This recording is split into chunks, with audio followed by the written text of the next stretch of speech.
Welcome into your Friday edition of Dropping Dimes. I am rolling solo today, and my thanks to everybody that tunes in.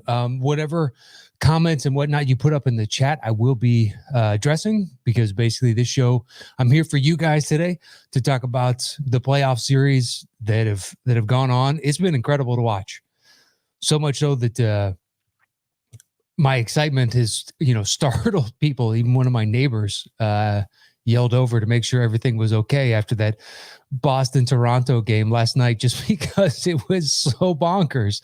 So bonkers. Gabe Arrowwood says, "Hey, Matt, what's going on, Gabe?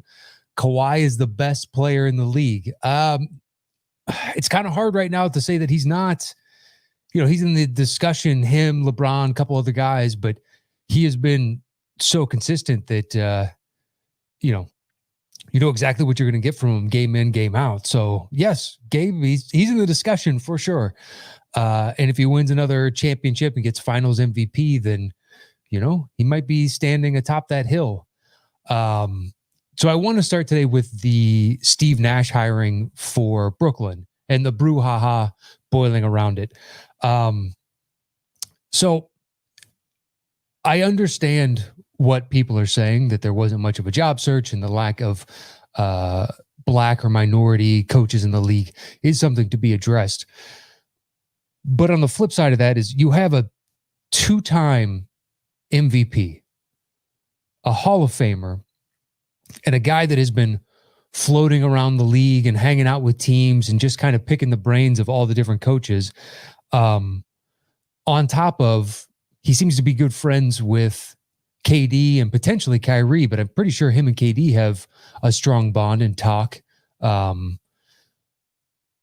if you have the opportunity to hire somebody of that caliber, you'd be a fool not to. I mean, when the day comes for retirement of, say, LeBron or Steph or Russell Westbrook, KD, James Harden, any of these immediate former MVPs, Giannis, if any of them then decide, hey, I'd like to get into coaching. Yes, they're all, black candidates, but it's more so they're MVPs, former players, future Hall of Famers, guaranteed. And any team would hire them on the spot. Just done. You're a two-time MVP plus a Hall of Famer and, a floor general on top of that. Look at Jason Kidd. He jumped straight from playing to coaching, and it's happened with other players in the past. I think Chuck's response on TV last night was perfect. Just like, your argument is valid, but this is not one you cry wolf over. This is somebody who has the perfect resume that you would be a fool not to hire. And any former MVP and Hall of Famer that want to get into coaching, any team would happily hire them if they have a vacancy and that individual wants the job. So I don't know. I think it's much ado about nothing. It's the internet wanting to find the newest outrage, to generate traffic, to get people to click on their Twitter profiles and follow them. I think it's, another day, another crisis to create. I don't believe there is fire where there is this, smoke that people are calling out. So I don't know. I think the hiring of Steve Nash makes all the sense in the world. And, this could be exactly what they need to turn them into a juggernaut in the East, is a steady hand. I still like Kenny Atkinson.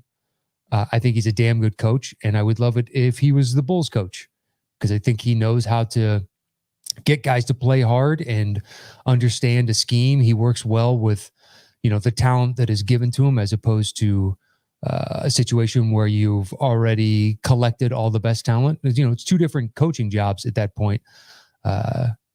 Would Phil Jackson do well in a situation where he didn't have star players? Who knows? But he also has that rare skill of, he knows how to properly motivate the upper echelon of talent. And that is a hell of a skill in and of itself. Look at the coaches before, him on the Bulls or the Lakers. It's other teams or other coaches tried, but he just has this ability to connect and to motivate properly specific guys. And that's a skill set in and of itself. So, I wish Steve and KD, Kyrie, and the Nets that end up remaining, who knows who that'll be. I would imagine Karis LeVert's job is safe, but we'll see. Spencer Dinwiddie is going to be gone. There's no way he stays.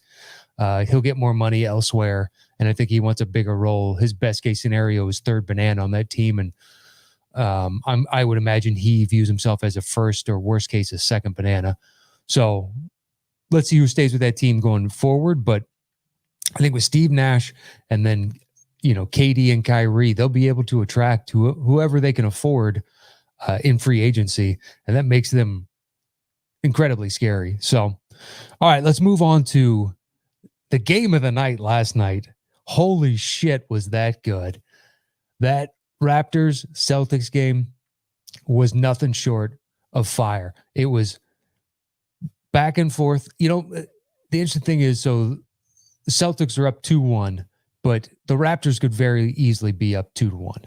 They could have won game 2. It was in the cards. And what was interesting is late into that game last night, Celtics have a lead. What were they up by 4? And Kemba goes down. Oh, no, I think they're up by 5. But anyway, Kemba goes down and shoots a 3. And it's kind of one of those of, we're up by more than one possession at this point, and time is running out. So if I make this, the game is over. But if I miss, it gives us enough of a buffer. And then the Raps come down, and Van Vliet has that gorgeous, he got fouled, little up and under with the left hand, and cuts the lead down to 2. And then Tatum comes down and forces kind of a bad shot, and it bricks. So then Celtics come down, or Raptors come down. They tie the game up, goes back around. Kemba has the ball, top of the key. He gets trapped, and that's when I think it's over. That's when I think, shit, they're gonna force a defensive stop on this. The Raptors are, and get the ball back, and the Celtics' chances of winning this are slim to none. And he curls around that trap at the top, and then he almost loses it again in the paint, and he does a gorgeous wraparound little no-look pass to Theus, and Theus dunks it with 0.5 of a second left. 0.5. Like that is exactly what the best case scenario is he does it as time is expiring, but 0.5 is, for all intents and purposes, is practically the same thing. So the Celtics do a great little piece of gameplay of, let's bring Taco Fall in, a guy who's 7'5", and then when you throw on the wingspan, what would you say he is? 8'8"? 8'9", like just got a massive wingspan. So he's standing there, just these huge arms waving around. Now, if you were watching it, you could see OG curling to the other side. I saw that he was wide open, and he was the only player that didn't have anybody on him. But it's a cross-court pass over somebody who's 8'8" or so, and has to wing it up and over. So you're like, I get, there's always a chance, and that's why you have Kyle Lowry throwing it in, because you want, your best ball handler, your best passer, to be making that decision and making the pass. And just, it was so perfectly arced over. To me, that was perfect. Whereas in that last game with the Heat and the Bucks, when Goran Dragic threw that one little same type of ish pass over to Jimmy Butler, and that looks scary as hell in the moment. It's like, I can't believe you're making that pass. Whereas Kyle's was perfect. As soon as he let it go, he's like, oh my God, OG's going to catch this, and he's going to be wide. And he lets go. My favorite part is he makes it, and then he just turns and acts as though nothing happened. And after the game, he's asked basically, why didn't you celebrate? And he's like, because I've made game-winning shots before. And just the cockiness, it's not even the confidence, I guess, rather, is beautiful to watch. So now it's 2-1. And once again, it's 2-1 Celtics. It could be 2-1 Raptors. So as much as the Celtics have the upper hand in this, by no means is the series over. I still like the Celtics overall, because I think they have more consistent offensive punch. With the Raptors, basically you need a collection of guys to all have solid games to have a fighting chance. And with the Celtics, it's like, well, you could have Tatum go off and then a couple other guys fill in the stat sheet kind of nicely, or Kemba go off and vice versa. Or maybe it's a Jaylen Brown game. They have numerous guys that can pop off, and then they only need modest production. By modest, I mean, instead of 26 to 30 from a dude, they get that from, say, Kemba. All right, well, we only need 20 from Tatum and 18 from Brown, and we've, more than likely got this in the can. Whereas the Raptors, it's like, we kind of need 16 from Van Vliet and 22 from Siakam and 15 from Powell and 15 from Gasol. Like, they just need more guys to be the low double digits, but to get it across the board. They have one of those stat sheets where it's, hey, 8 guys ended up with double figures. So they're all between 10 and 18 points. And that's, that is something the Raptors do very well, but it also, if a couple of those guys just have off nights, then suddenly you're working uphill, because now you're going to need to lean on and get mass production from Siakam. That's your best choice. And, until he has his Jamal Murray, Donovan Mitchell, Jimmy Butler like game, it's going to be tough to envision him being able to do that. But who knows? So far, the comments have been, Gabe once again says, Toronto saved the series last night. We'll see, but they definitely made it interesting again. Francisco Ramirez said, a hell of a buzzer beater. Arlen Rousseau, he's talking about the Nets hire. It's all about who you know and his connection with Sean Marks and KD. Good point. Sean Marks too. Gabe Arrowwood, the pass by Kemba, holy crap, it was gorgeous. That little no-look wrap around, like he took a half glance and then looked away to make sure that the defense wasn't keying on his eyes. And I went crazy on that. And then to turn around and have even more excitement just less than, a few seconds later was absolutely nuts. And then Arlen says the same thing about that, the pass from Kemba and from Lowry. So it was a crazy good game, and I cannot wait for game 4. It's going to be so good. And the nice thing is it's going to be incredibly hot in Los Angeles tomorrow. And since you can't really go anywhere, I will more than likely just be lying in bed watching basketball, because it's going to be 105 to 107, somewhere in that ballpark at my house tomorrow. And I'm not doing squat. I had other plans to work on stuff outside in the yard and whatnot. That's not happening. I'm not sitting outside for that. And great, it's another excuse to watch what should be just a stellar game 4. So I'm looking forward to it. Whereas the other game last night, so I don't bet on games, but I almost took out a bet, because the line when I looked it up was Clippers +6. And after the game 7 between Utah and Denver, Scott Van Pelt was talking to Jamal Murray as soon as the game ended, right? And Pelt said, a great series. Do you think it's going to translate well, in essence, is what he said, to playing the Clippers on Thursday night? And that's when Jamal Murray realized, holy shit, Thursday, we don't get 2 days rest off. We just get 1. And the look of exhaustion in his eyes, and realizing that his batteries aren't going to be fully recharged at the start of game 1. Now this, he's what, 23? He should be one of the easiest on the team to get up and get going for a game 1 like that, even if it is just 2 days later. So then you start thinking, okay, well, Jokic is a little bit older and definitely bigger, which means it's going to be harder for him to bounce back. Millsap is the veteran on the team, and it's going to take him even longer to bounce back. They still have young guys, Michael Porter Jr., but Michael Porter Jr. has been up and down in these playoffs. Gary Harris is just getting back to playing. He's only had a couple games under his belt before last night's square off against the Clippers, and you just go right down the line of, man, they could really use that extra little bit of rest. And on the flip side of that is the Clippers have had the extra rest, which is precisely what Kawhi needs. The more rest he can get for that degenerative leg condition that he has, the better and the more effective and more assassin-like he's going to be. And once they built up a little bit of a lead, I knew it was over.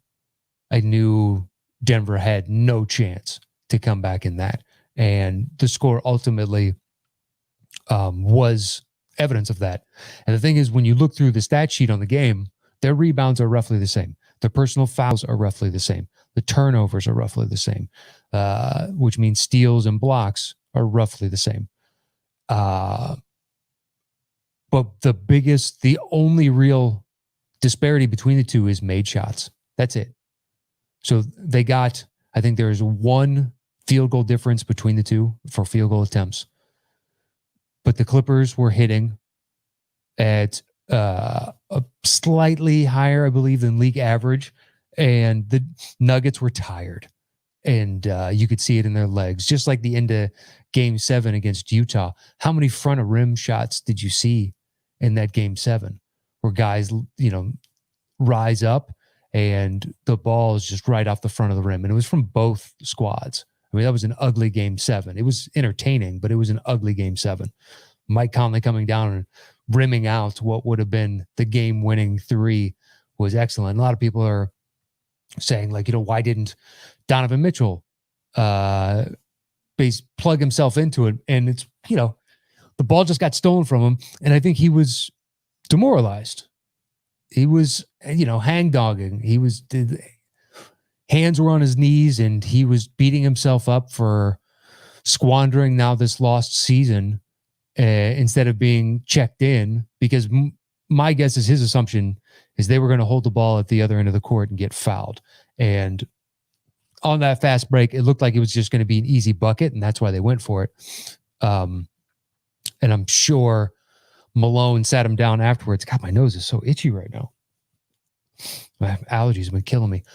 I'm sure Malone will sit him down, or did after the game, like, guys, we got to go for the foul on that because we gave them the opportunity to win it, but we still got the W, so let's learn from it and move on. Gabe is saying that the Clippers will take it in 5. That seems reasonable. I think Denver is a tougher matchup for the Clippers overall, just because the depth is a little bit stronger with Denver than it is with Utah. Utah being down Bogdanovich and an 18.7 a game score, I believe. And so basically they have the wings to shut down Donovan Mitchell. So it's like, okay, Mike Conley, do something, but we also have somebody else can answer. So if we put Kawhi on Donovan, that's fine. We can put PG, or if Pat Bev is playing, we can figure out some sort of other defensive matchup to put on Mike Conley. So it would become Joe Ingles or Jordan Clarkson, or I guess throw the ball inside to Rudy Gobert. Maybe he dominates because they don't have a center that can really slow down. That's practically the Clippers' only flaw. They don't have a truly dominant center, but given the array of other talent they have, no championship team is perfect, or no championship caliber team rather is perfect. So, but on the flip side of Denver, it's like, okay, we can key in on Murray rather, but Jokic is going to be a problem just going into before Game 1 started. And then Michael Porter Jr., if he can stay, instead of this up and down and at least middle out, that's going to be a tough matchup for him because he is so ridiculously big for his position. Just once you factor in his athleticism and his speed and his ability to shoot from 3 and also finish at the rim, like, he's a unique guy, and you can see why he was potentially number 1 overall or top 3 guaranteed before he hurt his back going into his only season in Missouri. But even so, with Denver being a better or a stronger matchup for the Clippers, I just think with Kawhi, they have a steady presence on that offense, and Paul George can be up and down And it doesn't matter because Kawhi is going to get you 26 to 34 guaranteed. He's going to shoot somewhere around 50% from the floor. The only place he really goes any kind of cold is from three, and he has a good game and then an okay game and a good game and a bad game and a good game. And so it's still the consistency of you're going to get more often than not a good shooting game from three for Kawhi. And by good, I mean, 2 of 5, 3 of 6. He's never going to do, well, it's going to be unlikely he's going to do the Jamal Murray 9 of 12, but who is outside of Steph or Clay or it's rarefied air to be able to do that more than once in a series. But yeah, who knows? I mean, Gabe is saying Clippers in 5. And now Rig Cuevas says he's starting to see a lot of MJ and Kawhi. He's zoned in right now. He's methodical like Jordan. I don't think he has the overt killer instinct, but he has a killer instinct for sure. But Kawhi to me is the embodiment of, if you've ever heard the old quote or the old story about Jim Brown, who's a running back on the Cleveland Browns a long time ago. And he used to show up to the locker room in a suit with a briefcase. And reporters, and other guys are wearing not suits, in essence. They're more than likely dressing for style and for comfort type of thing, but wanting to look good and show up and be cool and charismatic and all that. And Jim Brown shows up in a suit and a briefcase. And so reporters ask him, what's with the briefcase? I can understand the suit, but what's with the briefcase? And his response was, this is my job and I'm showing up to handle my business. So I am, in essence, I'm playing the part of the individual that is showing up to work to handle my business. And I think that is Kawhi. I think Kawhi shows up at all times and it's just, I'm about playing basketball. I'm not about, clowning around like when the Clippers were playing Portland before the playoffs started and Pat Bev and Marcus Morris and Paul George, they're all making fun of Dame time and all that. And what is Kawhi doing? Just stoically going about his business, destroying the other team to the best of his ability. That's what Kawhi does. And you got to love him for it because he never deviates. He is who he is. And he's just there. I'm here to handle my business. I'm going to get in, get out. I'm going to shoot 11 of 21 from the field or, on a good night, probably 12 of 18, 12 of 19, maybe 13 of 19 type of thing.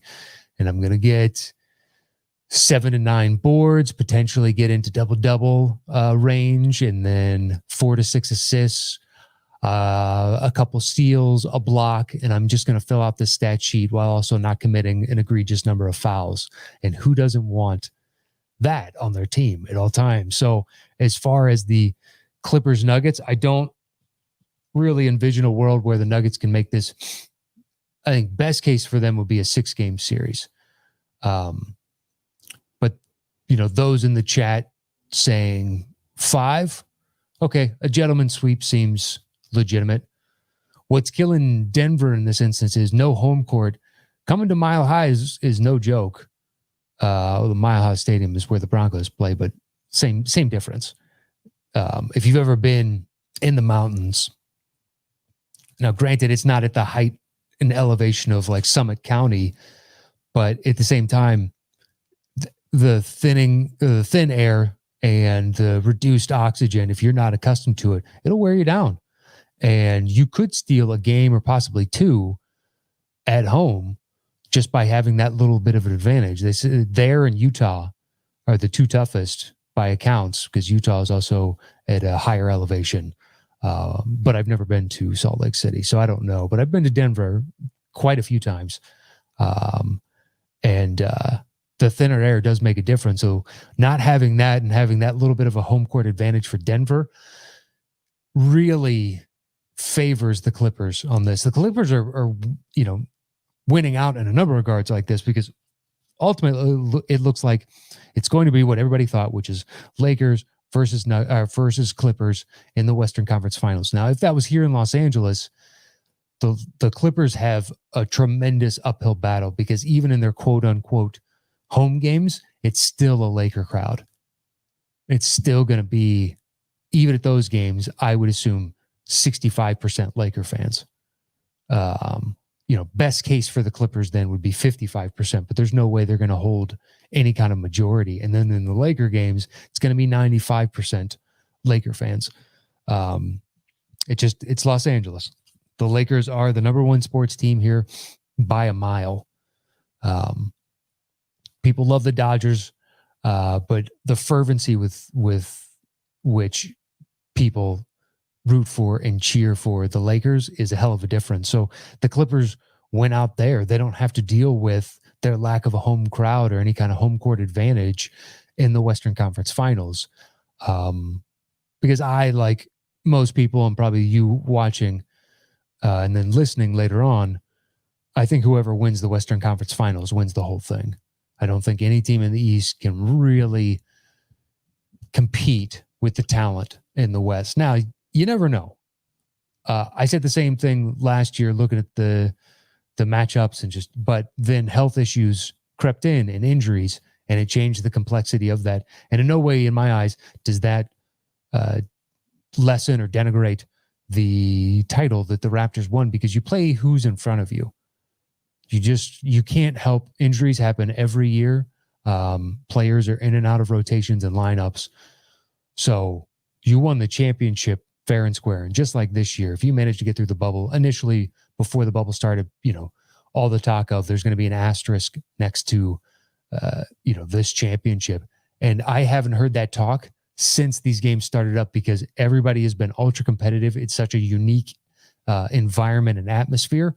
I really wish they could kind of go to this in the future, but it's never going to happen because you need you want fans there for the overall experience, because like that Kimba pass into the OG shot, I can't even imagine what would happen. That would have been at Boston, because the Raptors are the higher seed. So that pass would have completely shut down the crowd.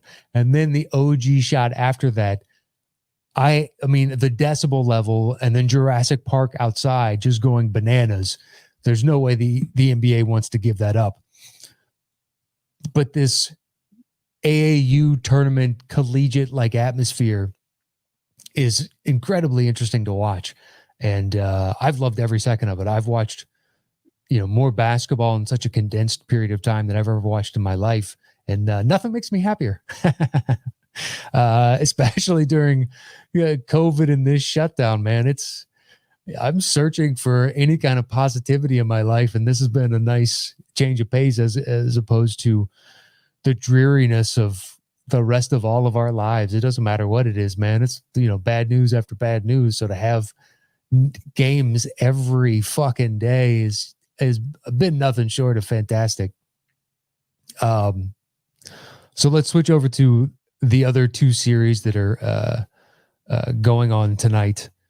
It's about 2 hours after this show ends, 3 hours after this show ends for those watching live. And then if you're listening, by the time you get it, the game will probably be about a half an hour away from the first one, which is Heat Bucks. And I'll tell you this much. I've been asked about it. What do I think of the end of the game? I think the refs should swallow their whistle in those instances. It's playoffs. First round, I think you're willing to let it slide a little bit more, but in the second round, it's like, we're one step away from the conference finals. And then, then the NBA championship after that. You need to just let them play out. Now, with that being said, of the two fouls, I understand the Heat fans saying there's no way that's a foul on Dragic. He maintained his ground. I think it's a 50-50 call. And of the two fouls, that to me was closer to being an actual foul. Do I think you call it? No, I don't. Unless he fully steps under him. Because Dragic maintains a completely vertical, hands up type of situation. But because they are so close. And then there's the issue of you need to let a shooter be able to land. And so long as Middleton doesn't kick his legs out and try and initiate contact, I think if you call a foul in that instance, it's at least plausible and you can defend it. The flip side of that, which is the makeup call, I think is horseshit. Glancing across the side of his body, and I'm a Jimmy Buckets fan.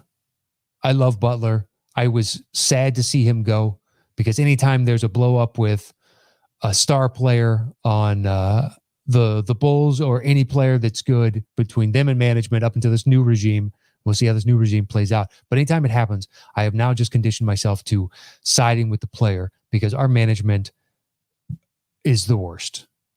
Granted, there are worse franchises, but I've dealt with it, so it's more personal to me now for so long. But we run premier talent off of our team left and right. And this is a guy that we took that was unheralded in the draft and rose up through the ranks, and he was a homegrown product for the Bulls and someone we easily could have locked up and built a contending team around. As look at the Heat. The Heat are, relatively legitimate. They may not win it this year, but next year they're gonna be scary as shit. Duncan Robinson, Tyler Hero, and Kendrick Nunn are all rooks. And you're telling me that they're not going to get a little bit better, and then Bam gets a little bit better, and they manage to pick up somebody in free agency that complements them well, but they don't sacrifice their assets or their cap space because they're trying to make a run at Giannis on his free agency. And the Bucks really, really, at the very least, need to win this, because if they don't win this, then the case for Giannis leaving, I have to assume, is starting to stack up on, if I want to win a championship, I have to leave Milwaukee. And he seems the sort that wants to stay. He's made no indication that this small market, it doesn't work for him.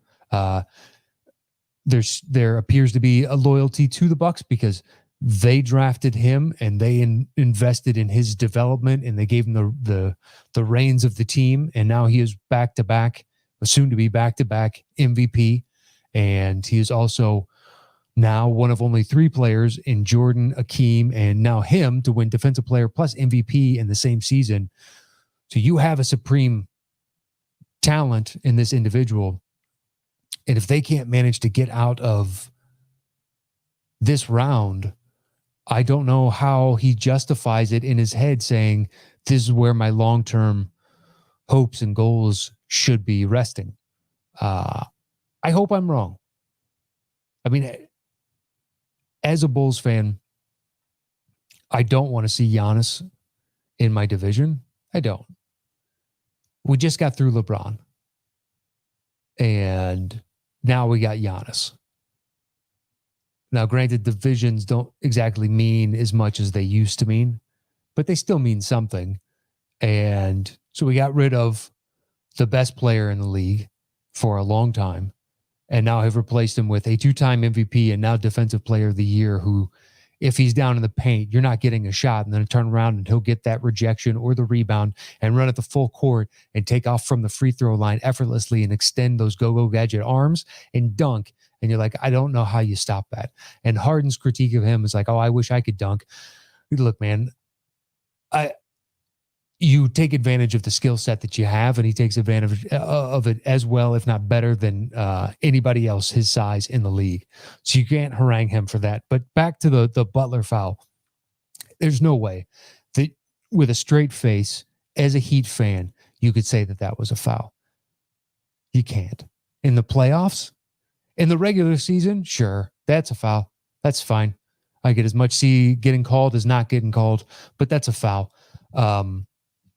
Whereas in the playoffs, it just his hand glanced the side of his body.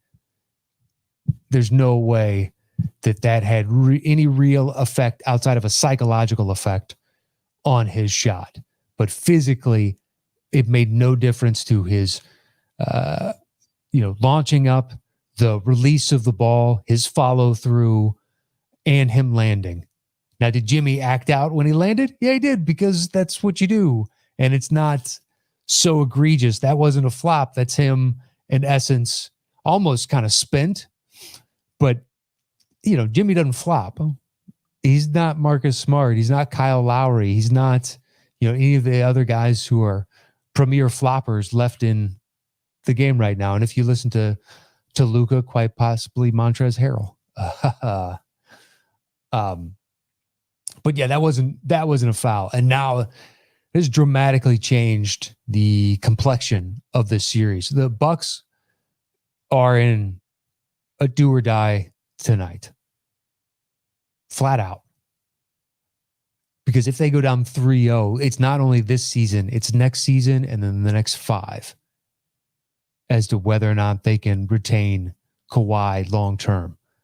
The outcome of, these games affect their future greatly going forward. So they really need this. And the sad fact of the matter is Middleton has played well. Now, he always plays well, usually against like the Celtics. The Celtics, he is a juggernaut against them, but against other teams, he's up and down a little bit. You don't know exactly what you're going to get.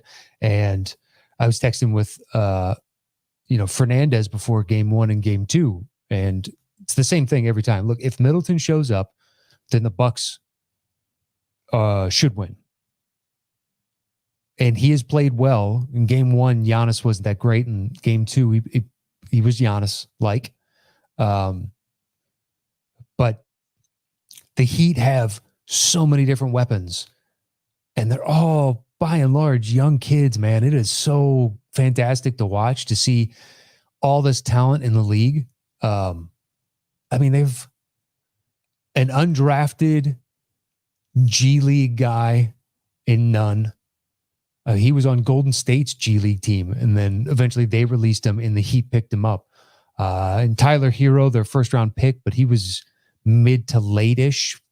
And then Duncan Robinson was, I believe another undrafted. He went to a small school, and by his own account, he shouldn't be in the league. There was never any genuine aspiration. Like, of course, in the back of your head, what kid when they're playing doesn't want to play?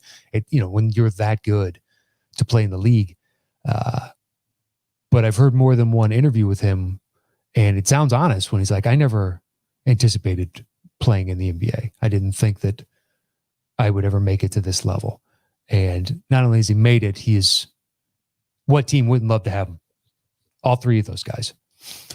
So I still think this thing could end up going 7. Like the Bucks, they take this one and then they knot it up at 2 apiece.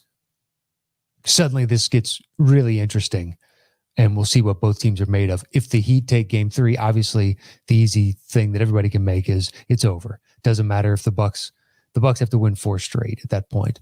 And it's not impossible, but the likelihood is so slim that you're done. And a lot of times you can see it in the physical, like, manifestation of guys' body language and whatnot when they're playing out there, that they know it's done. It's like LeBron right before he left to go to Miami and that final game in Cleveland.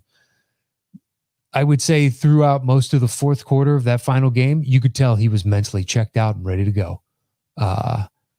So I was not surprised when he said, I'm taking my talents to Miami. Now, the fact that it was Miami, yeah, I didn't, I don't know. I don't recall guessing Miami. And the crazy thing is now there's been reports where it was the Knicks to lose and the Knicks screwed it up and they lost it. He wanted to go to the Knicks, and they had the cap space for, I believe, him and somebody else. And their presentation was just so god awful that in essence, he walked out going, well, if they can't even make a fucking presentation, how in the world are we going to manage this team and win a championship? But so the Bucks, tonight's game in some ways determines their fate for the next half decade. And every game left in this series that they have determines their reality in regards to Giannis for the next half decade. Now, he still has 1 year left, but it's going to be an entire year of Giannis, where are you going? And the team is going to be so sick of answering that question on behalf of him, because he's going to say, I just want to play out this season and get to free agency and let the chips fall where they may, which is what every player does. You don't tip your hand unless you really, really want out but then you'd be screwing over whatever team you're going to because they'd have to sacrifice assets when they could just get you in a couple months anyway. Unless you're going to go the mellow route of, I want to be forced out so I can sign the Supermax with the other team and make the most money possible, when he screwed himself and to some degree his legacy, because now there's a discussion as to whether or not he's a Hall of Famer. And guess what? He's going to be a first ballot Hall of Famer. It's the Basketball Hall of Fame, not the NBA Hall of Fame. But even by NBA numbers, he would make it in the Hall of Fame. So hopefully Giannis is smarter than that. Even if he wants out, just wait till free agency. You can go wherever you want, and you can figure out the team that you fit in with best. And there are going to be numerous out there that are going to look intriguing as all hell. Miami is making a push for him. Dallas is slowly becoming a little dark horse that they're going to try and make a push for him. And if Porzingis can put together a full season next year, and you got Luka, who more than likely, look, he ups his free throw percentage and maybe works on one more new skill over the short hiatus that he'll have, and he gets his free throw shooting up to like mid-70s. If DeAndre Jordan can do it, you can do it too. Mid-70s, low 80s, something like that. He'll be even more deadly. That was one of the basically his only Achilles heel in the playoffs was, if you put him at the line, man, he's going to shoot about 65% on a good day, and on a bad day, he's going to shoot about 50%. From a guard, that's crazy talk. Those are center numbers. But yeah, Giannis, and who knows next season what other teams are going to gel and move up and move down. And there could be an even, more advantageous spot to make it to. So, I mean, the Bucks aren't just playing for this playoffs. They're playing for their future. And it's not often you can kind of look at a game and know that what this portends for the future, the forecast that this could be. Are we going to have sunshine, or is it going to be doom and gloom for the next who knows how many years? Because if you lose Giannis, then blow it up. It's not like you have the caliber of player. You have caliber of players to be in playoff contention in the East, so long as all the teams stay roughly the same. But win a championship? No. And you don't have any young guys in the pipeline because you've been so good for a while now that your draft picks have been the bottom end of the draft. So you don't have the next young stud waiting in the wings. But perhaps if Giannis does make the decision that he wants out, then he'll give a heads up to Milwaukee so they don't lose him for nothing. I don't know, but he doesn't seem also that so disgruntled that he would want out early, unless he had a discussion with management and said, this is the best for the future of this team, and I want to do right by you, but I don't want to play here anymore. Rig asks if he leaves the Bucks, where do you think he should go? The most intriguing as of right now to me would be the Warriors, just because the space that Clay and Steph would provide would open up the lanes and he would be absolutely unstoppable. But I don't want to see that for the league's sake. I want it for basketball's sake, because it'd be super fun to watch as a non-fan of that team. I just still like to watch good basketball. I'll have to take a Zyrtec before next Wednesdays or something. My nose is itching like crazy. But yeah, I don't have a specific landing spot outside of I hope he stays in Milwaukee. All right, so let's move on to the final playoff series that's starting up tonight, which is the Lakers and the Rockets. And damned if I wasn't just a couple seconds away from getting that OKC pick right. I chose OKC in 7, and I really thought going into that game, I had firm belief that even if Houston got, a huge lead, that OKC would chip away at it.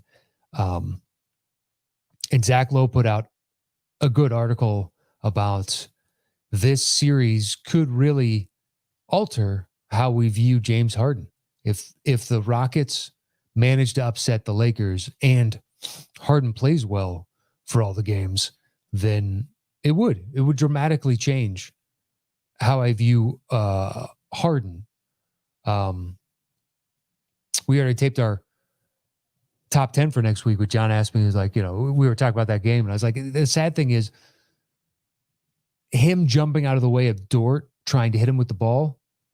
I guess that in conjunction with the block shot, but that That was his best overall single play in that game 7. He no-showed once again in a game 7. It's what Harden does. The moment, or it's what Harden has done in the past, is whenever the moment becomes so big, he passes, he defers, he does not, he wants to be the MVP year in and year out. And you can make a case for him. He puts up incredible statistical offensive numbers. And you also need to show up in the playoffs. That does, unfortunately, color the perception of people when it comes to the regular season now going forward. Like if Giannis bows out again in this second round, I think it's going to be really difficult for him to win another MVP in the foreseeable future, unless next year they make a push to the finals or something like that. So, you get the MVP for the regular season, but your playoff performance does affect how people view your contributions during the regular season. So Harden needs to show up every game with intensity, every game. And if you watched him, he disappeared in that game 7 for, decent stretches. Just watching it, other guys stepped up. And perhaps for OKC, the writing was on the wall. When Dort is your best player, Lou Gentz, I think it is, Luegentz, a gentleman that I didn't know until very recently. The past couple months, he was a G League. I want to say he was on a 2-way contract, and he hadn't been getting much run with them. And I've watched a fair amount of OKC games, and I don't remember, Dort playing any kind of heavy minutes. And he flat out goes off. And it's crazy the number of shots he took. I think it was minimum 20 shots for a guy that is a former G League 2-way player. And when that's your leading scorer, but you can look at it 2 ways. The rest of the team didn't show. Or if you have that, then the rest of the team doesn't have to try as hard and they can find their spots and get the baskets when they can. And the fact of the matter is, every time Dort was open, you wanted him to shoot because he had the hot hand. So it wasn't as though his teammates were unwilling to make those shots or were shying away from the moment. It's like, it seemed that more so, this guy is just utterly electric tonight. So we'd be fools to deviate from giving him the ball.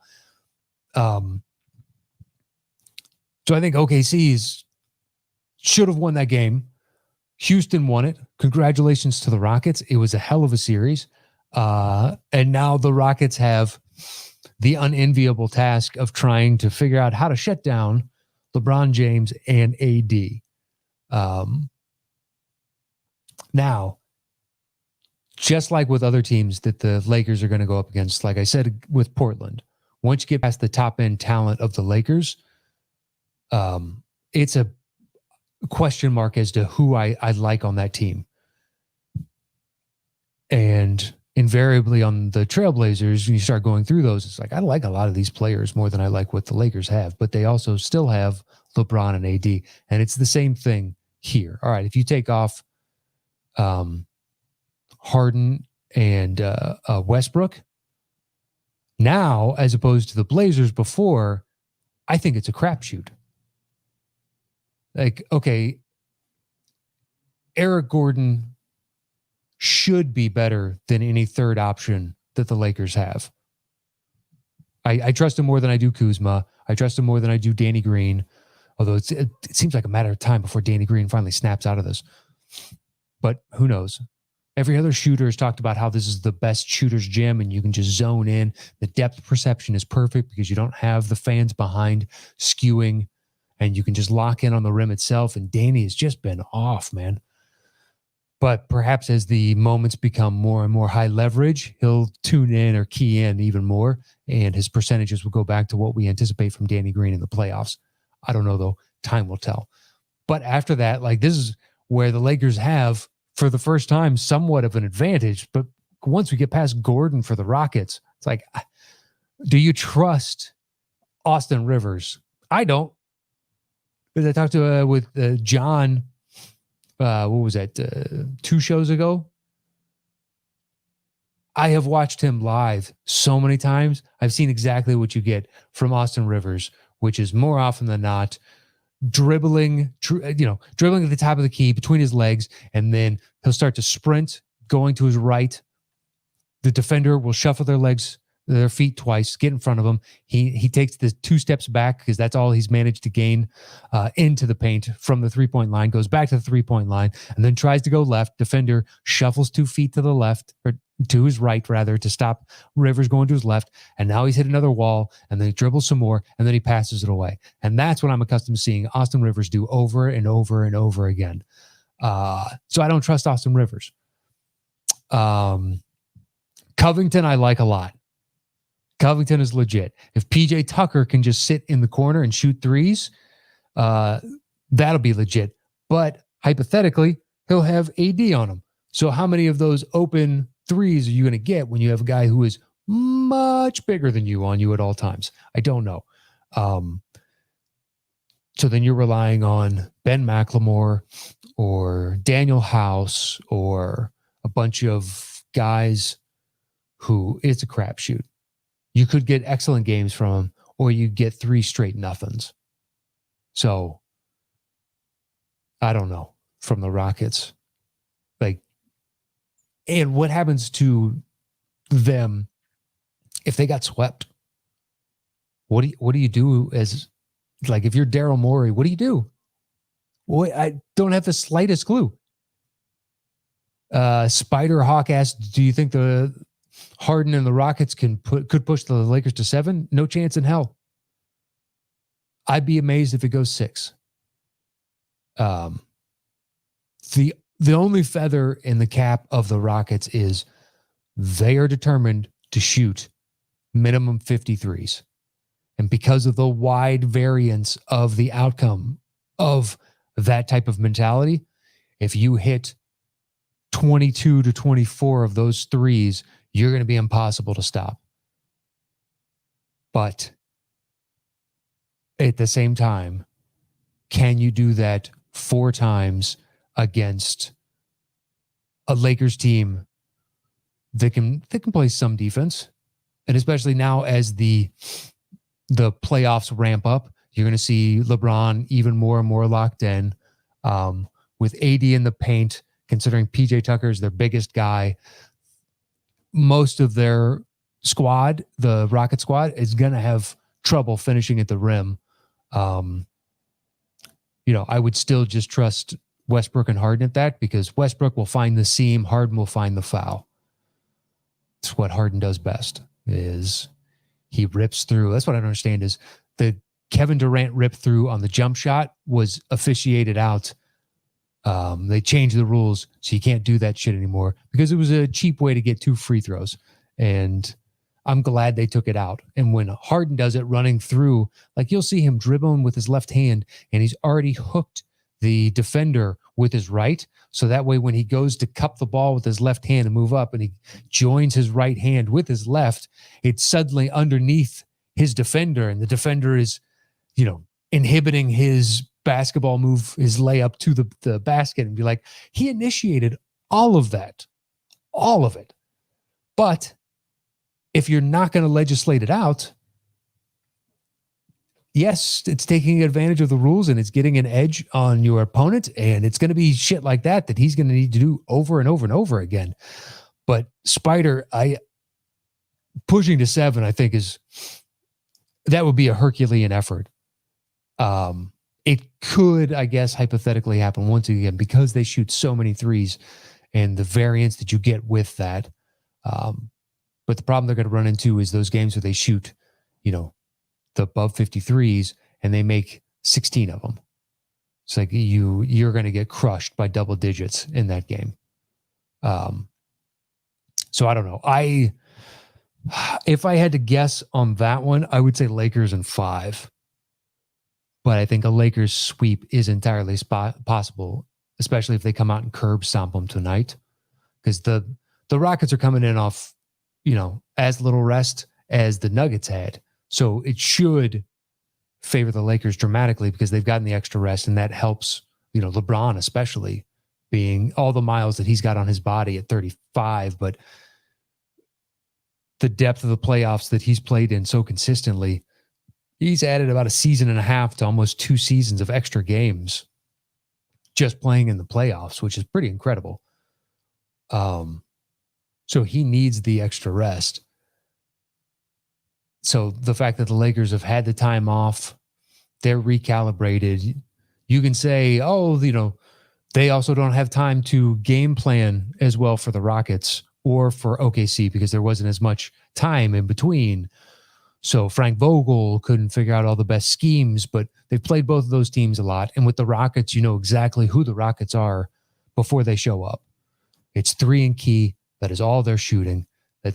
So if we can basically force the ball into Eric Gordon's hands or Robert Covington, and they're the ones shooting it, if they make it, so be it. But we want to get the ball out of Harden and Westbrook, or get Westbrook to settle for threes and get, and trap Harden. If you can get Westbrook to shoot threes, you won the game. Flat out. Just flat out, man. I was texting with another buddy during that game, and they're like, man, Westbrook used to be my favorite player. And it's like, he's still one of my favorite players when he decides to shoot from 15 feet and in, because he is utterly deadly from the elbow, the nail, and the side of the rim, but the elbow and the nail, like, he loves the elbow. But shooting from there and in, he just has the rhythm. He's got the shot. He's got those little running down towards the baseline on either of the 2 wings, and he gets into about 15 feet-ish, and he'll do a bank shot, and it looks perfect and effortless every single time. As soon as he goes up for any kind of 3, doesn't matter if it's a set one or if he's dribbling and trying to do it in rhythm, I don't trust it. He's a shitty 3-point shooter, and if you can convince him to shoot those, then you automatically have a massive leg up in that game. And then at that point, they don't have to worry as much about, the Lakers don't, of who the third guy is going to be to step up, because the Rockets are playing into your hands at that point. So the Lakers, you need consistency from LeBron and AD. You'll get it from LeBron. AD is showing a little bit more. And, this is his first real playoffs. He's been in the playoffs before.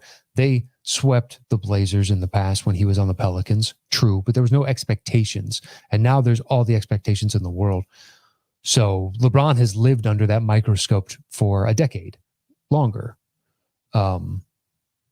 Since he came into the league. I mean, he was anointed. It's one of the most impressive things about him.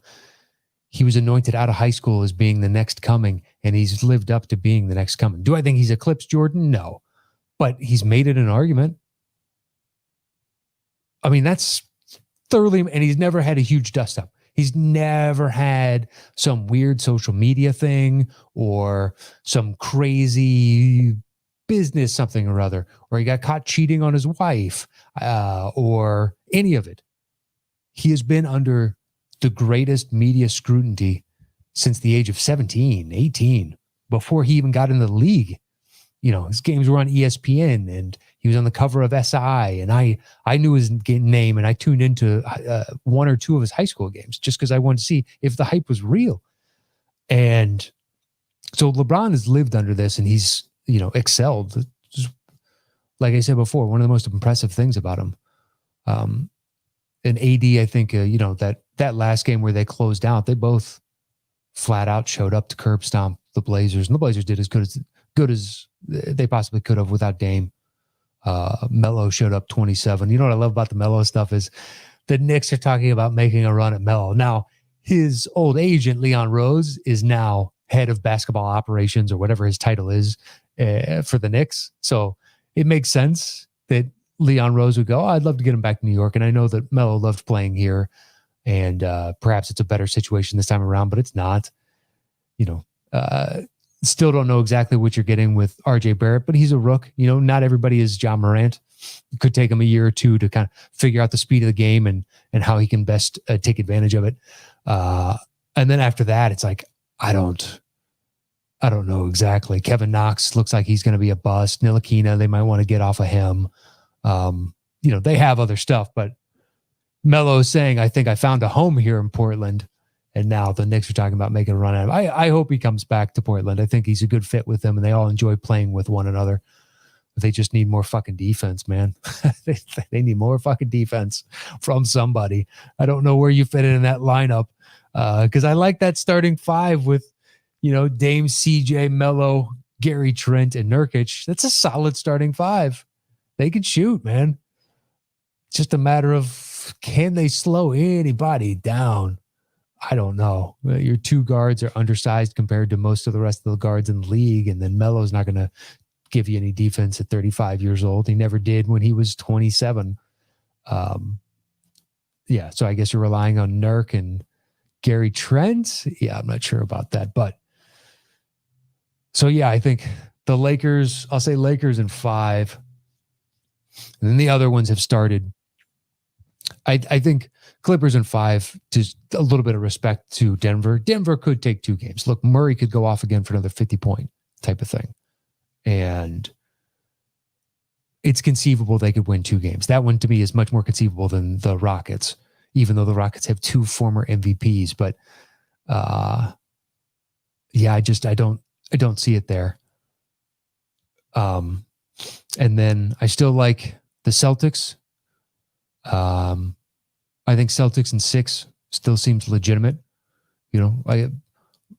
Raptors could win this next one and not up at 2. Maybe it goes 7, but the Celtics get the next game, then it's 3-1, and you're down to less than 10% chance of making it out of that round. So it's going to be difficult for the Raptors. And the Bucks, it all comes down to tonight. Can they do it tonight? They need to win tonight.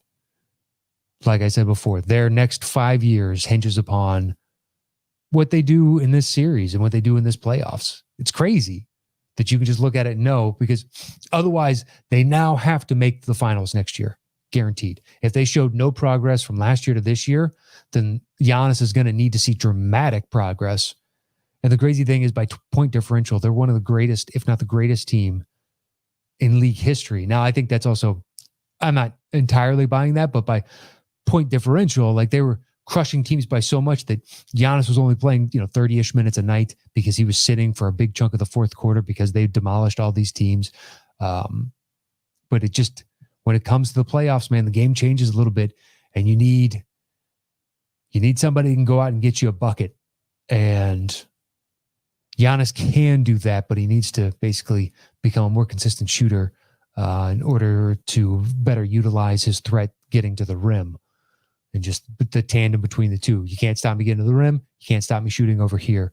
And without that, then all they got to do is pack the paint and ask your teammates to pick up the slack. And then it becomes a question of, is Middleton going to show? Is Bledsoe going to show? Is Splash Mountain going to show? Is, and you're just going down the line of who else is going to do this.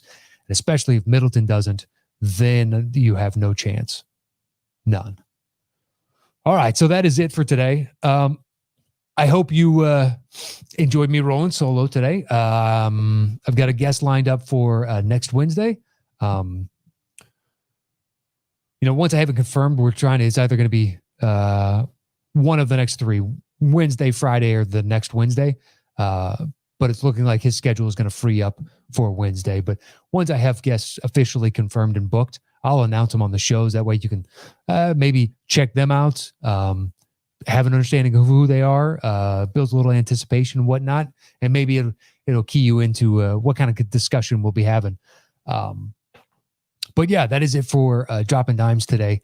I want to give a shout out. I'm going to look it up real quick to make sure that I get it correct. The guy that designed the logo for this show, and also for my other show called Settle the Score. It's a graphic designer out of Great Britain, out of England, and I met him through a friend and just flat out loved his work for our other logo. And I was like, hey, will you do this? I have this idea for Dimes. And he's like, I can't do exactly, but I can give it to you like this. And I saw it and I was like, that is as close as I think I'm going to get. And I love it. And he was a dream to work with on both ideas. Came in with so many different cool, like I pitched on both. I pitched ideas, and especially on the other show, Settle the Score. And he came in with like 15 of his own ideas on top of the one. And I just had PDF, a huge PDF file to go through, and he'd done all these different sketches and whatnot, and tons of different styles and unique ideas. So if you need a graphic designer or you just want to go check out his work, it's at Luke Skinner, LUKESKINNER. Just a gem of a guy to work with, and so happy that Andy put us into contact with one another. He's super talented and super chill, and that's all I really I enjoy working with anybody like that. So that's it. At Luke Skinner, hit him up. Go check out his other stuff. And if you're in need of any graphic design work, I thoroughly recommend. I've worked with a lot of graphic designers over the years, and he has been one of my favorites by a mile. I've worked with some terrible ones that won't deviate from the idea that they're pitching, even though you came in with a completely different idea. And Luke was the opposite of, I am happy to do that. And here are some other ideas I had, even though you didn't ask for them. But I figured, more ideas are better. And he is right. I have alternate logos for this show that I'll use for other stuff. Might make them into t-shirts, something down the line. Thanks to his other logo ideas. So at Luke Skinner, hit him up. If you're watching the games, let me know, man. I am watching as well. So at Matt Nost on Twitter. And that is it for Dropping Dimes today. Look, on your podcast feed of choice, if you're listening to this, give me a review and rating. I'd thoroughly appreciate it. And if you don't want to do that and you're on Twitter, then retweet the show. I'd appreciate that. And maybe I'll do something like start cobbling together the names of those that are retweeting and liking the tweet and open it up to another, a fan guest show, which I did for the opening one when two guys were nice enough to jump on and help me out and basically go through the machinations of rolling this out on my own for the first time. So yeah, let's do that. Retweet, likes, and I'll start cobbling together the names of those individuals that do. And I'll reach out and we'll figure out a show for you to be on at some point. But anyway, at Matt Nost, you can do that there. And if you are not on Twitter, then please just give me, a rating. I'd thoroughly appreciate it. We build it up. It only helps basically spread the word of the show and opens it up to me potentially getting advertisers. So I thoroughly appreciate it. And I hope you enjoy the 2 games tonight. And I will see you guys back again live next Wednesday at noon. I look forward to it. Enjoy all your games all this weekend. And I think that is it from me. Adios.